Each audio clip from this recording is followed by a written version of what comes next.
Alors, depuis 50 ans, Élément a été à l'avant-garde de la lutte contre le terrorisme intellectuel dans les années 70, la pensée unique dans les années 80, la police de la pensée dans les années 90 et le wokisme aujourd'hui.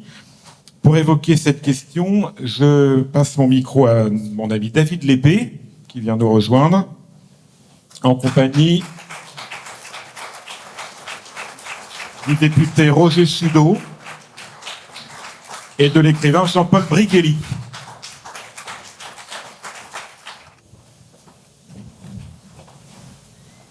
Voilà, comme ça vous m'entendez ? Très bien, merci. Alors, effectivement, ce sujet-là, qui n'a pas 50 ans, lui, le wokisme, en tout cas sous cette appellation, mais pour lequel la revue Élément, contre lequel la revue Élément a été à l'avant-garde depuis assez longtemps et bien avant le moment où ce mot existait sous cette forme. On se souvient des nombreux combats d'Élément et de la Nouvelle Droite contre ce qu'on a appelé pendant longtemps le politiquement correct, la pensée unique, mot qui vient d'ailleurs de chez nous et sur lequel je reviendrai un petit peu plus tard. Et c'est une constante à travers ces 50 ans, sous différentes formes, de lutter contre les diverses chapes de plomb intellectuelles qui se sont succédées, que ce soit dans le monde universitaire, le monde politique, beaucoup le monde médiatique. Aujourd'hui, depuis quelques années, on parle de ce wokisme, donc cette nouvelle variante du politiquement correct qui nous vient du monde anglo-saxon principalement, via parfois la tête de pont des universités scandinaves et du milieu universitaire de manière générale. On va l'aborder aujourd'hui en se concentrant, parce que le sujet est très large, sur un point qui est celui de l'instruction, de l'éducation nationale, de la transmission et des vecteurs de propagande qui peuvent être utilisés par ces voies-là. Et c'est la raison pour laquelle j'ai invité... mais en fait, plutôt que de faire de fausses biographies incomplètes, je préfère laisser mes invités commencer un très rapide tour de table pour vous présenter. Monsieur Briguelli, par exemple. Comment me présenter ? Bon, Jean-Paul Briguelli, né en 1953. Il y en a d'autres ici, je crois. Ex-professeur de lettres, depuis le collège jusqu'aux classes prépa, en passant par la fac... des lycées de banlieue et de banlieue très, très déshérités. J'ai travaillé 10 ans au Tarteret à Corbeil. Donc j'ai vu de très près ce qu'est la misère scolaire. Voilà. Et puis, quelques livres qui traitent de ce problème. Merci, Monsieur Chudeau. Oui, merci, Roger Chudeau, député de Loir-et-Cher, appartenant au groupe du Rassemblement national. J'ai fait toute ma vie professionnelle au sein de cette grande maison qu'est l'Éducation nationale, comme professeur agrégé d'allemand, principal de collège, proviseur de lycée, inspecteur d'académie d'Azen, inspecteur général, directeur de centrale, conseiller de ministre et de Premier ministre. Donc c'est une maison qui me tient à cœur, n'est-ce pas ? Et je suis parfaitement désolé, atterré de voir l'état dans lequel elle se trouve aujourd'hui, état d'ailleurs que décrite avec talent l'ami Briguelli, bien sûr. Oui. Eh bien, on va commencer par vous, si vous le voulez bien. Ça me semblerait intéressant de saisir tout de suite le versant politique de la chose, à savoir que il n'y a pas beaucoup de... Je crois que vous êtes le seul député parmi les invités du jour, donc les gens attendent peut-être de vous justement de savoir quelles solutions sont envisageables dans les assemblées, au niveau des groupes de travail, du contre-lobbying, puisqu'il en faut bien un, etc. Qu'est-ce que... outre le simple état des lieux sur lesquels je pense qu'on va pas revenir en détail parce que ça aurait été intéressant il y a 2-3 ans, maintenant on va pas vous assommer avec des exemples consternants, vous en voyez tous les jours en allumant la télévision, en ouvrant les journaux, donc à part pour le plaisir du ricanement, on va essayer de gagner du temps en passant outre. Et tout de suite, on va tout de suite passer aux solutions proposées et à la contre-offensive sur le plan politique. Nous parlons du wokisme là, d'accord ? Très bien. Oui, oui. La déconstruction au sens large, oui, tout à fait. Wokisme, pour simplifier. Oui, alors sur le plan politique, donc nous avons créé à l'Assemblée nationale une assemblée des parlementaires contre le wokisme, parce qu'il nous a semblé que les élus nationaux et européens d'ailleurs ne pouvaient pas rester à l'écart de cette lutte contre l'hydre wokiste. Donc nous avons agi déjà, enfin les parlementaires agissent dans le domaine qui est le leur, c'est-à-dire la production de la loi. Donc, il y a déjà une proposition de loi visant à interdire l'écriture inclusive, qui est une des formes du wokisme, puisqu'elle s'en prend à la langue, qui est supposée être viriliste, androcentrée, etc. Bref, et cette proposition de loi sera d'ailleurs débattue dans la niche RN du 12 octobre, n'est-ce pas? Il y a ça. Ensuite, il y a une proposition de loi qui a été déposée par mon collègue Julien Audoul sur l'interdiction de porter des hijabs sur les terrains de sport. Enfin, donc, voilà, parce que ça, le wokisme a également ce versant pro-islamiste, puisqu'il a inventé le concept sikh d'islamophobie. Donc, nous agissons là-dessus. En préparation, nous avons deux propositions de loi, l'une visant à interdire pour les mineurs les opérations de transidentité, soit opérations chimiques, soit opérations chirurgicales. Nous avons parmi nos députés des médecins qui travaillent là-dessus, et avant la Toussaint, nous déposerons cette proposition de loi. Nous avons également une dernière proposition de loi pour l'instant, il y en aura bien d'autres, visant à interdire les réunions racialisées. Vous savez ce que c'est, réunions grosso modo interdites aux mâles patriarcaux blancs. Voilà. Et donc ça, ce sont des propositions de loi. Elles ne sont pas forcément toutes débattues à l'Assemblée nationale, puisque nous n'en avons pas encore le contrôle, nous ne sommes pas majoritaires. Mais vous voyez, il y a quand même, on avance tout de même un petit peu progressivement. Et donc, nous agissons également donc en lien avec nos amis d'Identité et Démocratie, qui ont organisé un colloque contre le wokisme il y a quelques mois de ça à la Maison de l'Amérique latine à Paris. Très bien. Et le cadre de ce, je ne sais pas si on peut parler de groupe parlementaire, de groupe de députés, qui n'est pas forcément lié à un parti, est-ce que vous pouvez nous parler un peu de la composition partisane des gens qui vous soutiennent? Il faut être honnête, c'est le groupe Rassemblement National qui a créé cette association des parlementaires contre le wokisme. Quelques députés non inscrits nous ont rejoints, Dupont-Aignan, etc. Quelques sénateurs anciennement RN aussi, mais pour l'instant, le plafond de verre parlementaire fonctionne encore très bien. Là où il est tout fissuré dans la société, voire même complètement écroulé, à l'Assemblée nationale, en tout cas jusqu'à présent, les initiatives de RN sont systématiquement ignorées ou contrebattues par tous les adversaires ligués contre nous. Donc, mais nous n'en faisons pas une maladie, ça viendra, car le sujet est un sujet qui impacte profondément la société française, et nous savons, par exemple, pour l'écriture inclusive, que même LERM avait déposé une proposition de loi visant à l'interdire, vous voyez, LR aussi. Donc bon, tôt ou tard, lorsque un certain nombre d'hésitations ou de réserves prudentielles comme ça auront disparu, je pense que le cercle s'élargira.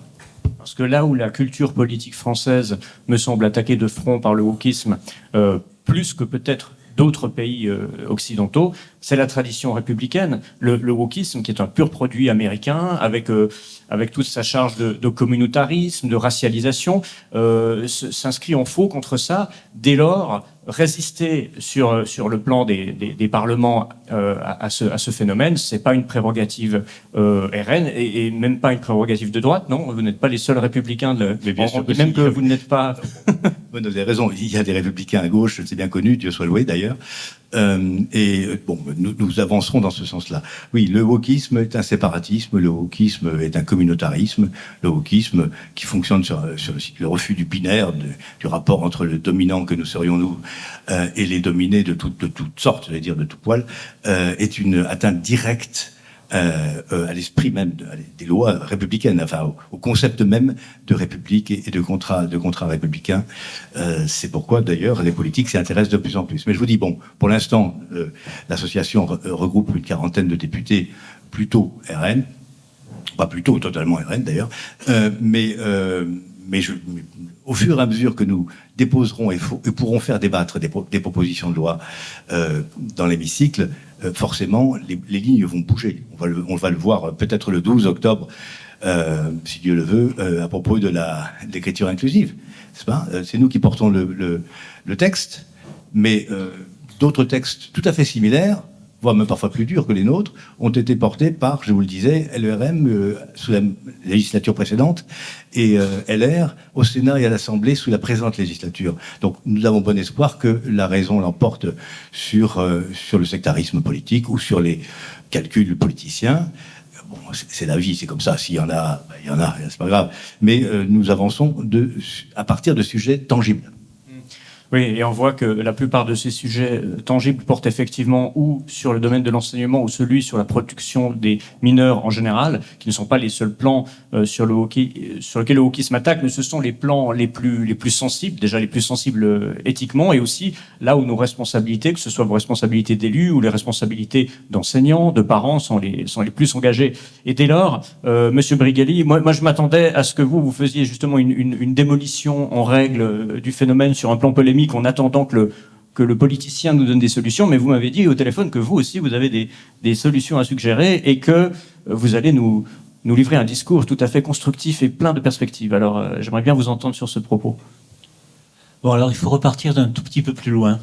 S'il y en a ici qui habitent Paris et qui prennent le métro, ils ont dû entendre parfois des avis du style « Attention, des pickpockets opèrent dans cette station ». Comment opèrent les pickpockets? En général, ils sont deux. Il y en a un qui bouscule et l'autre qui fait les poches. L'écriture inclusive, c'est le chiffon rouge, c'est le bras qui vous bouscule, etc. Mais ça fait 40 ans que l'on fait les poches de l'école de la République. Voilà, c'est ça surtout qu'il faut voir. Ce n'est pas sur... alors, je salue tout à fait les initiatives sur... Mais enfin, Amin Malouf, qui vient d'être élu secrétaire perpétuel de l'Académie française, en dit autant sur le fait que l'écriture inclusive n'est pas dissible et que proposer une écriture que l'on ne peut pas parler, on est dans une aberration grandiose. Bon, ça c'est une chose. Maintenant, je vais vous dire une vérité. On a entendu cet après-midi des déclarations tout à fait remarquables, magnifiquement articulées. Il faut que vous vous rendiez compte que à peu près aucune des phrases qui ont été prononcées cet après-midi n'est compréhensible par un élève de 6e en France actuellement. C'est ça, la réalité. C'est-à-dire qu'on est arrivé à vider la langue française de tout ce qu'elle avait de significatif. Et on l'a fait sur une très longue durée. Alors, je ne suis pas du tout complotiste. Je n'imagine pas un seul instant que 3 personnes à intellect aiguisé se soient réunies un jour dans les années 60 en disant « Qu'est-ce qu'on pourrait faire pour détruire la langue française, virgule, donc la France ?» Parce que nous sommes la langue que nous parlons. Et la langue que nous parlons, c'est typique du français, c'est une langue essentiellement écrite, même à l'oral. Pensez au nombre de lettres que nous ne prononçons pas. C'est une langue, quand nous la parlons, que nous visualisons comme si c'était un texte. Voilà, ça c'est un point essentiel. Or, quelle est la langue que vos enfants, enfin vos petits-enfants même, vu l'âge raisonnable d'un certain nombre de gens ici, quelle est la langue que vos enfants apprennent à l'école? Monsieur Sudeau? En 1963, le DGESCO, c'est-à-dire le bras armé du ministère de l'Éducation, le directeur général de l'enseignement scolaire, a lancé une commission, qu'on appelle la commission Rouchette, sur quel est le français que l'on doit apprendre en classe. Si vous y pensez, c'est une question aberrante. Parce que ça faisait un certain temps que, au moins un siècle à ce moment-là, qu'on apprenait un français qui se tenait assez bien. Vous savez, La Fontaine, Hugo, Lamartine... Et la commission, bien sûr, a statué, ils ont mis 3 ans pour le faire, que le français qu'il fallait apprendre dorénavant était le français oral. C'est ce qui a mené un député, l'un de vos confrères de la majorité présidentielle, il y a 3 ans, à expliquer que le plus grand poète actuellement vivant était Aya Nakamura. Honte à vous qui ne la connaissez pas. Voilà, ça c'est... on a en même temps supprimé les exercices qui permettaient de maîtriser le français. La dissertation est un art totalement disparu. Vous allez me dire, mais non, mon petit-fils, il est à Henri IV, il en fait des dissertes. Et ma petite-fille, elle est à Stanislas, elle en fait aussi. C'est le sujet de mon dernier bouquin, de toute façon, l'école à 2 vitesses, c'est-à-dire qu'il y a 10% d'établissements qui ont maintenu une exigence tout à fait sérieuse, et 90% qui, sous des prétextes idéologiques, mais alors purement idéologiques, ont baissé la barre tellement bas qu'on ne la retrouve plus. Vous voyez et aussi bien d'ailleurs en français qu'en maths, etc. Je rappelle qu'en début de semaine, on a appris que les élèves de 6e, quand on leur disait combien y a-t-il de quarts dans 3 quarts, n'avaient pas la réponse. Parce que les fractions sont une notion qui leur échappe dorénavant totalement. Alors, j'insiste sur cette notion de langue orale. En même temps, on a réformé les maths. Il y en a quelques-uns ici qui ont l'âge d'avoir souffert sur les maths modernes, la théorie des ensembles, etc. Pourquoi ? C'était de façon à ce que les parents ne puissent pas aider les enfants. Au même moment, on a utilisé en classe de nouvelles catégories grammaticales issues de la linguistique transformationnelle, Chomsky, etc. Des choses sublimes à bac plus 12, vous voyez ? Mais on les a faites à bac moins 14. Et ça ne marche pas. De la même façon que d'ailleurs que les maths modernes étaient des choses qui mathématiquement étaient remarquables, promulguées par le groupe Bourbaki dans les années 50, mais qui étaient incompréhensibles par les profs de maths eux-mêmes. C'est pour ça qu'on y a renoncé. Les profs de maths, on pourra en reparler d'ailleurs du recrutement, mais enfin c'est autre chose. Ce qu'il faut comprendre, c'est que le DGESCO, qui en 1963 a lancé cette initiative, ne l'a pas lancée par hasard, ni parce que l'idée lui avait traversé la tête après une beuverie. Le DGESCO en question s'appelait René Haby, et il s'est retrouvé ministre de l'Éducation de Giscard d'Estaing en 1974. S'il y en a ici qui, en 1974, ont voté pour Giscard d'Estaing, ils portent une responsabilité extrêmement lourde sur la destruction de l'école de la République. Je le dis. Voilà. 1976, vous avez 2 décrets qui paraissent en même temps. C'est le collège unique d'un côté, le regroupement familial en même temps. Les deux en même temps. Technique du pickpocket. Hein, alors on a dit comment le regroupement familial, en faire venir les enfants du bled qui ne parlent pas français, etc. Et on n'a pas vu qu'en instituant en même temps le collège unique, c'est-à-dire tout le monde au même niveau, ce qu'on a appelé de ce mot si beau qui est la massification. Vous sentez d'ailleurs, hein, si le mot est très très laid, ce qu'il désigne est forcément répugnant. Bon. On a donc baissé la barre d'une façon spectaculaire. Puis, deuxième temps, Lionel Jospin, la loi de 1989, l'élève au centre de l'école qui construit lui-même ses propres savoirs. Il y en a un certain nombre ici qui ne sont pas profs, ils ne savent pas ce que c'est que le constructivisme. Le constructivisme, c'est la possibilité pour un enfant qui ne sait rien de trouver, comme Blaise Pascal, les 12 premiers principes d'Euclide par lui-même. Il y en a qui ricanent ici parce que manifestement, ils ne sont pas arrivés, eux. Vous voyez ? Troisième volet, et c'est là qu'on comprend. Troisième volet, c'est 1999-2000, ce qu'on appelle le protocole de Lisbonne.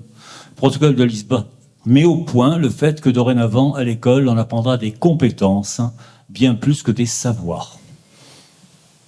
Ça a été entériné par ce phare de la pensée, ministre de l'Éducation, qui a été François Fillon en 2004. Ne ricanez pas, je le fais pour vous. Voilà. Le même François Fillon, d'ailleurs, a dit il faut absolument imposer une méthode alpha-syllabique en classe. Comment faire ? Il a demandé à l'inspection générale, qui était infiltrée totalement de ce qu'on appelle les pédagogistes, etc., et qui lui a dit c'est très simple, il suffit de donner la liberté pédagogique aux enseignants.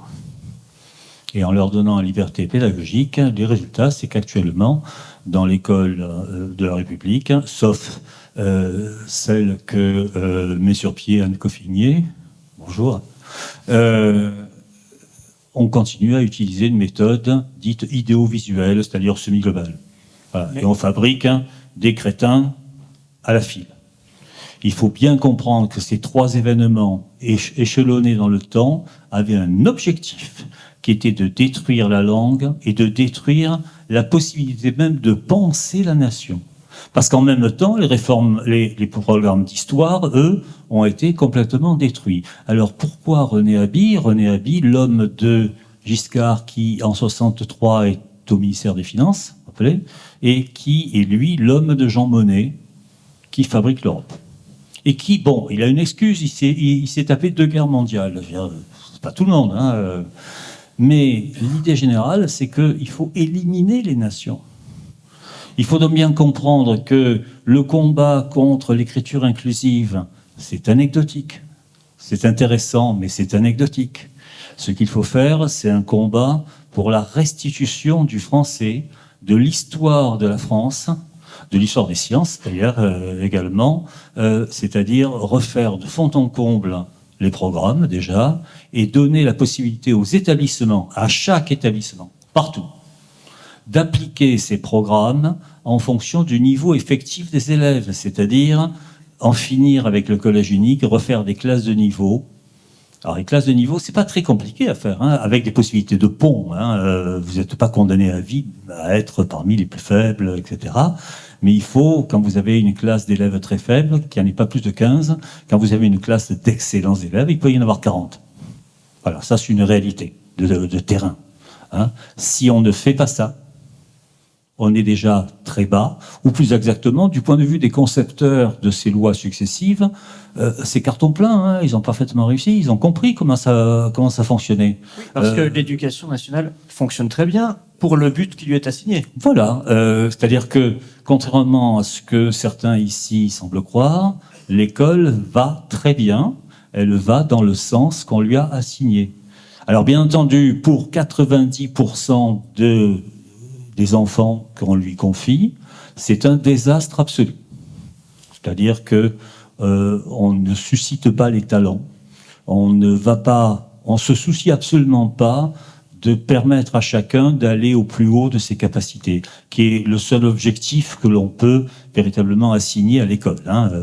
On fait de la garderie, pratiquement. Alors, effectivement, on ne manque pas d'anecdotes sur les désastres. Vous voulez une anecdote ? Bien, il y a quelques jours, classe de 6e, au programme Le Monstre, Le Conte, etc., début de Barbe Bleue, et l'enseignante étudie les 8 ou 10 premières lignes, etc. Vous savez, il avait une barbe bleue, ce qui le rendait très laid, etc. Et puis, elle pose une question sur est-ce qu'il y a des choses que vous n'avez pas comprises. Et il y a un élève qui dit, mais pourquoi il parle de l'Aïd ? Parce que les, pour lui, il le lisait l'Aïd. Voilà, ça c'est dans les quartiers un peu durs de Marseille. Il faut comprendre que c'est le cas partout. C'est-à-dire que le français le plus simple, l'antonyme de beau, hein, beau, laid, on croirait être chez Orwell, hein, peu de choses après. Les n'est plus perceptible. Quand je vous disais que pas une des phrases qui ont été prononcées cet après-midi ne serait compréhensible par des enfants de 6e ou de 3e, voire de terminale, je suis en dessous de la vérité. Merci. Monsieur Chudeau, une réaction ? Oui, bien sûr. Oui. Monsieur Brigali présente avec talent un récit de l'état de l'école, dont je partage au moins les conclusions, c'est-à-dire que l'école est très profondément abîmée, le principe de transmission est en miettes, l'ascenseur social, c'était quand même le projet initial de l'école républicaine, l'ascenseur social, hein, ceci depuis Condorcet. Cet ascenseur social est bloqué, l'assimilation de tout le monde, pas seulement des élèves d'origine ou de culture étrangère, l'assimilation ne fonctionne pas. On a vu lors des émeutes de juillet dernier, ce spectacle quand même hallucinant d'enfants, d'adolescents mettant le feu à leur propre collège ou à la bibliothèque municipale. Donc l'assimilation ne fonctionne pas. Donc sur le diagnostic, je suis tout à fait d'accord avec ce qui est dit, je serais même encore plus sévère et plus radical. Cela dit, quand vous dites que l'école va bien, c'est une forme rhétorique, un peu, je pense ironique, j'espère en tout cas, parce qu'elle ne va pas bien du tout. Elle ne va pas bien du tout, même à Henri IV et à LLG, enfin à Louis le Grand. Je vous assure que les professeurs de prépa s'inquiètent du niveau des élèves qui leur sont proposés par Parcoursup. Donc non, ça ne va pas du tout en fait. Tout est en morceaux. Simplement, ça fonctionne, c'est-à-dire ça ronronne. Il y a beaucoup d'argent, 82 milliards, maintenant bientôt 86 milliards qu'on votera peut-être avec le 49.3 prochainement. De l'argent, il y en a, des professeurs, il y en a pas assez, mais il y en a encore. Et donc tout ça ronronne, les rentrées sont réalisées, les examens ont lieu. Sauf que les examens n'ont plus aucune valeur.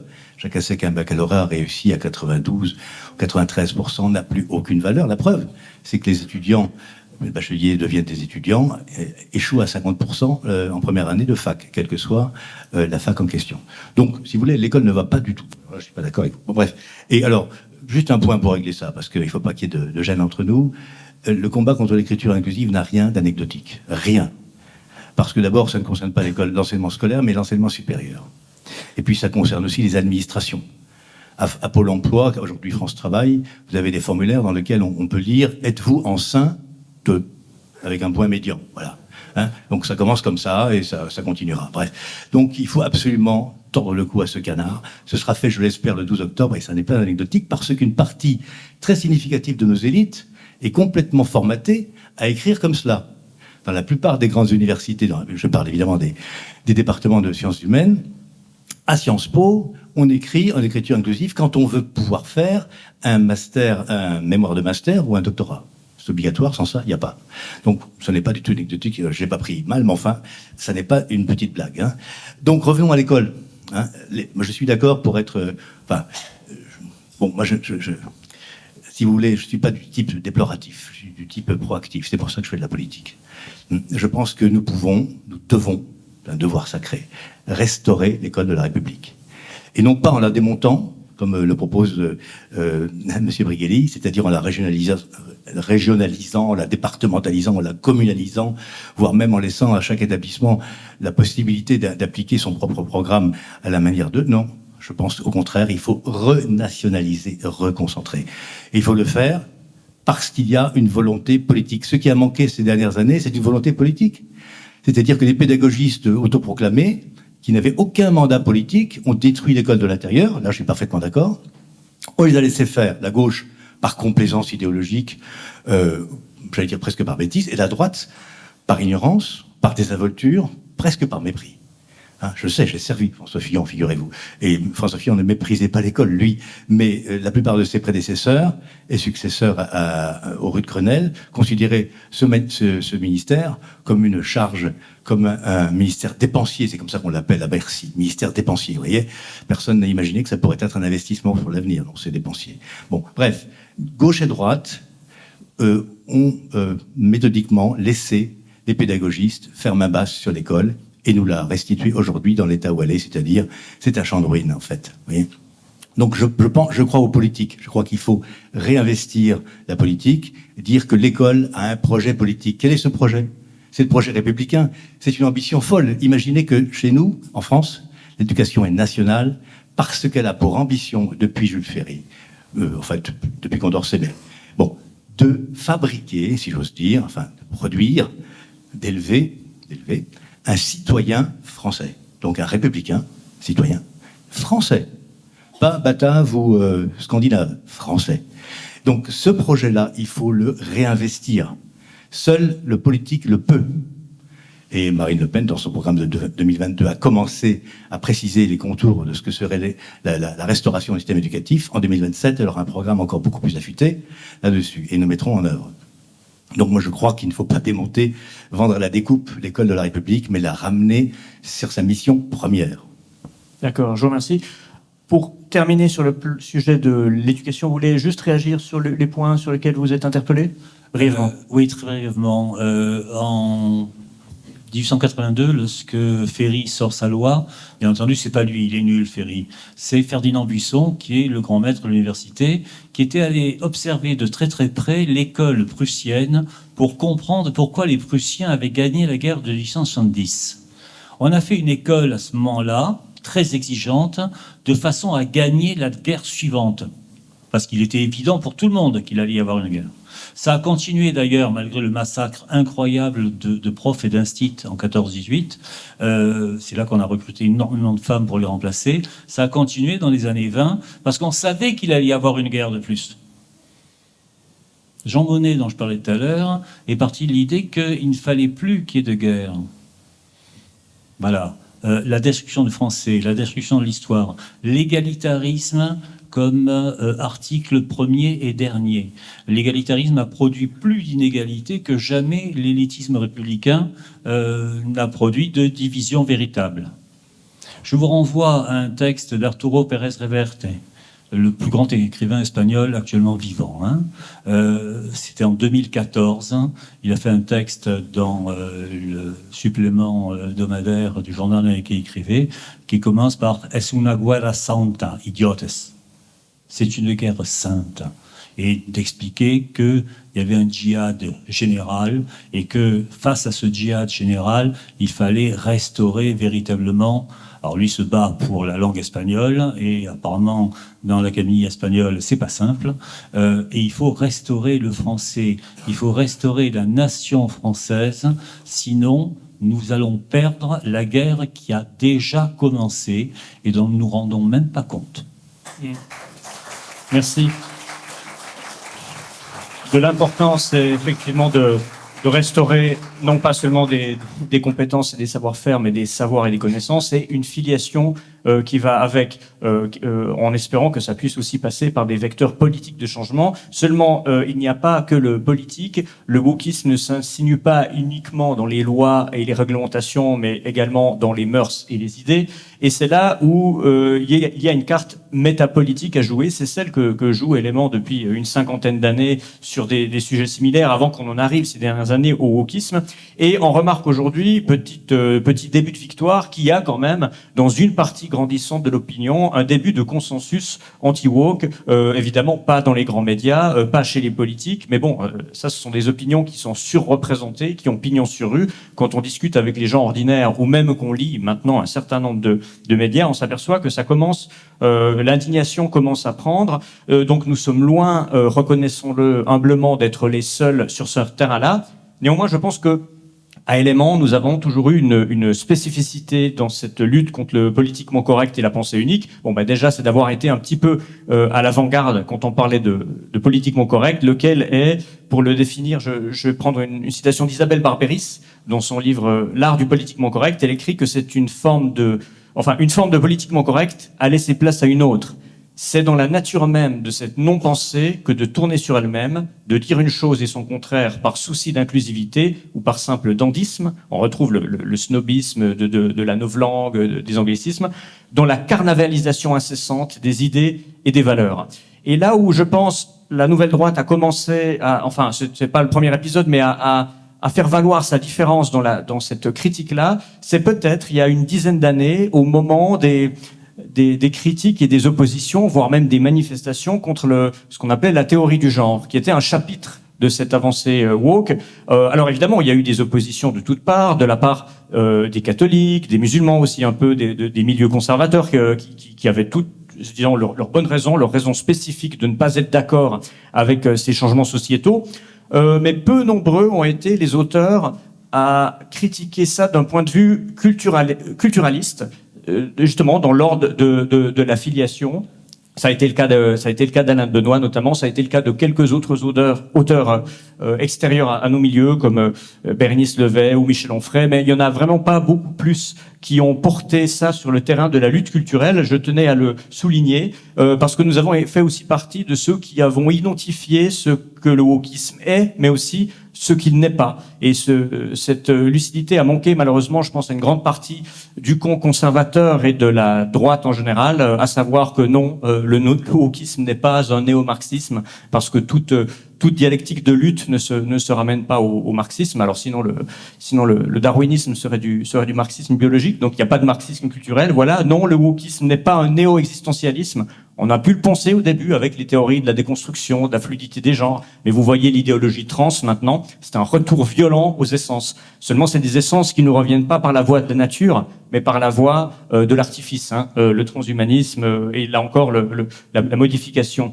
Non, le wokisme n'est pas non plus un antiracisme ou une radicalisation de l'antiracisme. On aurait pu le penser, mais on voit bien que non seulement la racialisation revient sur le devant de la scène de manière tout à fait non républicaine, non assimilatrice et non unitaire, mais en plus qu'elle prend bien souvent la forme de moins en moins déguisée d'un racisme anti-blanc.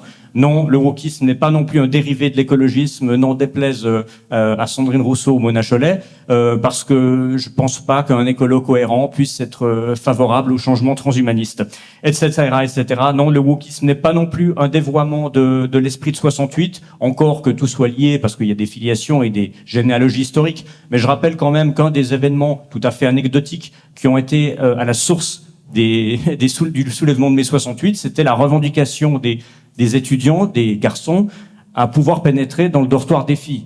Aujourd'hui, sur ces mêmes campus, on fait des ateliers non mixtes. C'est pas tout à fait le même esprit. Et même la question du progressisme aujourd'hui, on devrait la mettre entre guillemets, parce que oui, il s'agit de dévoiement du progressisme, mais à un certain stade de dévoiement, le progressisme se transforme en son contraire, en une sorte de réaction bizarre. Et aujourd'hui, évidemment, c'est cet esprit de censure, de pénalisation qui triomphe avec le cancel culture. Juste un petit exemple, je pensais à une citation de Geoffroy de Laganerie sur France Inter en septembre 2020, qui disait « Le but de la gauche, c'est de produire des fractures, des gens intolérables et des débats intolérables dans le monde social. Je suis contre le paradigme du débat. J'assume totalement le fait qu'il faille reproduire un certain nombre de censures dans l'espace public pour rétablir un espace où les opinions justes prennent le pouvoir sur les opinions injustes. » Alors, quoi qu'on puisse penser de 68, c'est pas tellement l'esprit 68, et disons le mot, c'est pas tellement l'esprit libertaire. Et là, c'est assez important parce que je pense que la spécificité de la nouvelle droite, mais qui se renforce encore pour des raisons dialectiques ces dernières années, c'est que nos ennemis ont un visage autoritaire, voire même avec parfois des tendances, des dérives potentiellement totalitaires. Et ça, c'est quelque chose de tout à fait nouveau, surtout si on se place éventuellement du point de vue conservateur. C'est qu'il y a, depuis 20 ans à peu près, on a fait partie de ceux qui ont théorisé, avec d'autres, avec Jean-Claude Michéa, avec Michel Clouscar, le libéralisme libertaire. Alors, je ne dis pas qu'on s'est trompé, je ne dis pas que ça a changé, mais effectivement, l'histoire bouge, les lignes bougent, et ce libéralisme libertaire devient de plus en plus autoritaire. Souvenez-vous, je sais pas, des déclarations de Daniel Cohn-Bendit sur les gens qui critiquaient la vaccination. C'était pas une réaction libertaire. C'était en gros on va les vacciner de force. Souvenez-vous de la répression policière contre les gilets jaunes, etc., etc.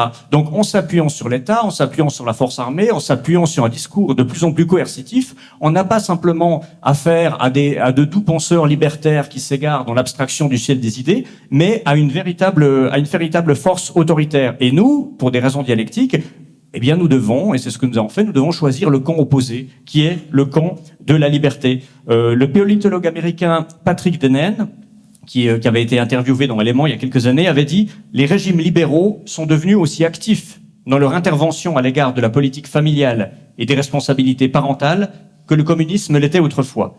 Les tribunaux et les administrations déclarent aujourd'hui de façon unilatérale que la différence entre un homme et une femme est arbitraire, un déni de la réalité qui doit souvent être imposé par de lourdes amendes sur le plan judiciaire, mais aussi professionnel. Le libéralisme est un régime autoritaire. Alors, dans la pure théorie politique, ça pourrait paraître contradictoire, mais au bout d'un moment, la théorie politique est aussi façonnée par les faits et par les mutations du réel. C'est exactement ce qui nous arrive. C'est pour ça que moi-même, je parle de moins en moins de libéralisme libertaire, parce que c'est quelque chose qui fait de moins en moins sens.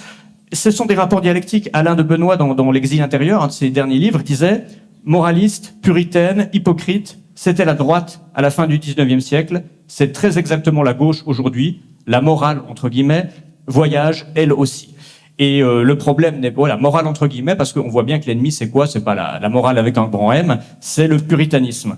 Et c'est qui a pris un contenu, sous prétexte de contenu libéral, qui a pris des formes autoritaires. Nous assistons, nous dit Georges Giscard, interviewé également dans Éléments, à la naissance d'un nouveau puritanisme, l'avènement de la religion woke, le Great Awakening. Et il faut prendre en compte justement cette immense vague de ressentiments qui fondent ça, et opposé non pas à ce nouvel ordre moral, un nouveau ou un ancien ordre moral, mais lui opposer au contraire cette tradition de liberté, de débat d'idées, et moi j'ose le dire de démocratie, qui fonde justement notre opposition, surtout que nous sommes dans l'opposition. Donc nous avons tout à gagner à pouvoir déjà ramener nos opposants sur le terrain du réel et sur une agora horizontale, pas simplement parler entre nous. Eux ont l'habitude qu'on leur déroule le tapis rouge. Dès lors, il est très facile d'avoir le dernier mot quand on n'a pas de contradicteurs, et avoir des contradicteurs le pose un vrai problème parce que leur déconstruction est allée jusqu'à la déconstruction des catégories du dialogue. Ce qu'on appelle le logos. Ah oui, mais le logos, c'est grec, c'est aristotélicien, c'est des hommes qui non seulement, je dirais pas des hommes hétéros parce qu'ils n'étaient pas tous dans l'entourage d'Aristote, mais des hommes blancs et qui en plus ont le désavantage d'être morts. Et donc, ce n'est pas universel. La raison ne serait pas universelle. Donc, les catégories du débat ne sont pas possibles. Et face au débat, qu'est-ce qu'il y a? Il y a simplement des arguments d'autorité qui ne sont arguments que par antiphrase. Donc, pour terminer, je vous dirais que nous avons intérêt à continuer comme ça, nous battre pour la liberté aujourd'hui, ne serait-ce que pour ces raisons dialectiques. Le camp de la liberté, c'est le nôtre. Et George Orwell disait toujours, le véritable ennemi, c'est l'esprit réduit à l'état de gramophone. Et cela reste vrai, que l'on soit d'accord ou non avec le disque qui passe à un certain moment. Je pense que si demain, ce n'est pas le wokisme qui triomphe, mais une opposition anti-woke, qui sera une opposition, je dirais, bêtement réactionnaire, bêtement droitière ou autre, eh bien, nous, éléments, vous pouvez être sûr que nous continuerons d'être dans l'opposition. Je vous remercie.